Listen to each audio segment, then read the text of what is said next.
RBI దగ్గర బంగారం విలువ ఎందుకు తగ్గింది? తగ్గడానికి కారణం నిల్వలు తగ్గాయి.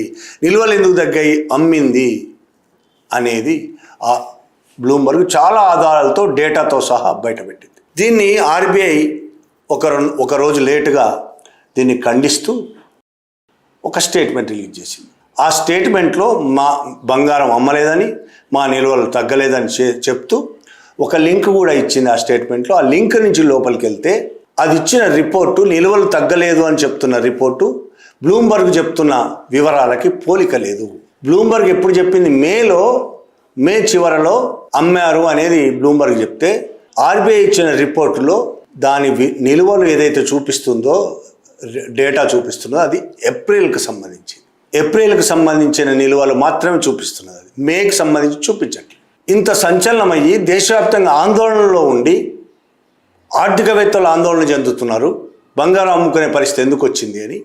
ఈ పరిస్థితిలో స్పష్టమైన జవాబు ఇవ్వాల్సిన, నిజంగా అమ్ముకుంటే అమ్ముకున్నామని చెప్పాలి, అమ్మిన పరిస్థితులు ఎందుకు వచ్చాయో వివరించాలి.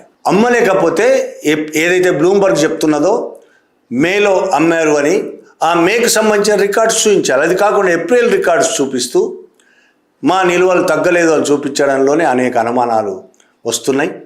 దీని మీద ఇప్పటికీ రిజర్వ్ బ్యాంక్ జవాబు చెప్పవలసే ఉన్నది. జవాబు చెప్పడం లేదు. ఒక స్టేట్మెంట్ ఇచ్చి పడేసింది, చూసుకోండి మీరే తన్నుకోండి అన్నట్టు, దానికి చెప్పట్లేదు. నిజానికి భారతదేశం ముందే చెప్పినట్టు స్వతంత్ర భారతదేశంలో బంగారం అమ్మడం అనేది ఇప్పటివరకు లేదు రిజర్వ్ బ్యాంకు. అయితే 91 ప్రాంతంలో బంగారం తాకట్టు పెట్టారు 2 సార్లు. పివి నరసింహారావు ప్రధానిగా ఉన్నప్పుడు, అంతకుముందు చంద్రశేఖర్ ప్రధానిగా ఉన్నప్పుడు తాకట్టు పెట్టారు. కొన్ని నెలల్లోనే మళ్ళీ తాకట్టు నుంచి విడిపించుకొని తెచ్చారు. అప్పుడు ఆర్థిక సంక్షోభంలో ఉన్న దేశం.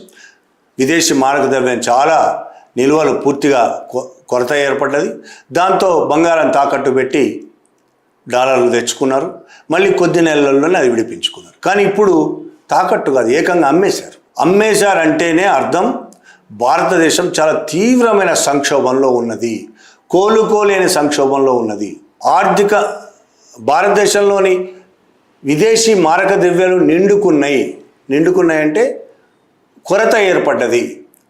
మన దగ్గర డబ్బు లేదని తెలిసిన తర్వాత, విదేశీ మారక ద్రవ్యం లేదని తెలిసిన తర్వాత అవతలోడు మనకు అప్పివ్వడానికి కూడా ముందుకు రాడు, అమ్మడానికి కూడా ముందుకు రాడు.